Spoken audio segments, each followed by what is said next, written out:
Hello friends, welcome to service সমাধান channel. তো friends, আজকে আমরা এই ভিডিওর মাধ্যমে যেটা দেখবো সেটা হচ্ছে ইউনিট কিভাবে চেঞ্জ করা যায়। তো এখানে আমাদের মেশিন সেট করা আছে।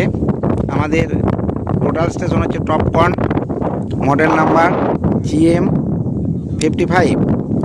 তো এখানে দেখুন, আমরা লাস্ট যে জবটা করেছিলাম সেই জবটার নাম ছিল রাজনগরে একটা জব করেছিলাম GM55 মেশিন দিয়ে। তো এখানে আমরা মিটারে কাজটা করেছিলাম। এবার আমরা যে কাজটা করব সেটা ফিটে।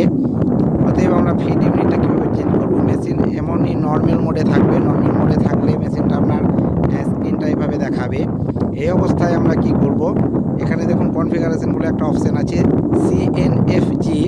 সিএনএফজি অর্থাৎ কনফিগারেশন আছে F4 এর সজায়। তো এখানে আমরা F4 প্রেস করব। প্রেস করার পর এখানে দেখুন ইনস্ট্রুমেন্ট কনফিগারেশন আছে। এটা যদি না থাকে তাহলে কি চেঞ্জ করে এখানে নিয়ে আসতে হবে। নিয়ে আসার পর এখানে আমরা নর্মালি এন্টার প্রেস করব। এন্টার প্রেস করার পর এখানে দেখুন ফ্রেন্ডস ইউনিট আছে।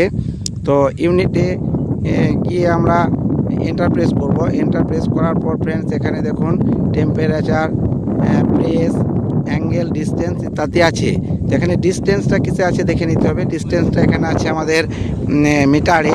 তো এই মিটারটাকে আমরা চেঞ্জ করে নেব। তার জন্য আমাকে কি প্রেস করে ডাউন কি প্রেস করে মিটারে নিয়ে এলাম। নিয়ে আসার পরে নর্মালি এখানে আমরা ডান দিকে প্রেস করব। ডান দিকে প্রেস করার পরে ফিটে চলে এসেছে। আর কি আছে এখানে ইঞ্চি আছে, ফিট আছে আর মিটার আছে। আমার যখন ফিটে চলে আসবে তখন আমাকে নর্মালি এখানে এন্টার প্রেস করতে হবে। তো এখানে আমি এন্টার প্রেস করলাম। এন্টার প্রেস করার পর আর একবার এন্টার প্রেস করে দেবো। এন্টার প্রেস করে দেওয়ার পর ফ্রেন্ডস এটা আমার ফিট ইউনিটে চলে এসেছে। আসার পরে ESC নিয়ে আমরা আবার নর্মাল মোডে চলে আসবো। তো ফ্রেন্ডস, আজকে চলে এই পর্যন্তই। আমরা পরবর্তীতে আরও অন্যান্য কাজ দেখব, প্র্যাকটিক্যাল ভিডিও।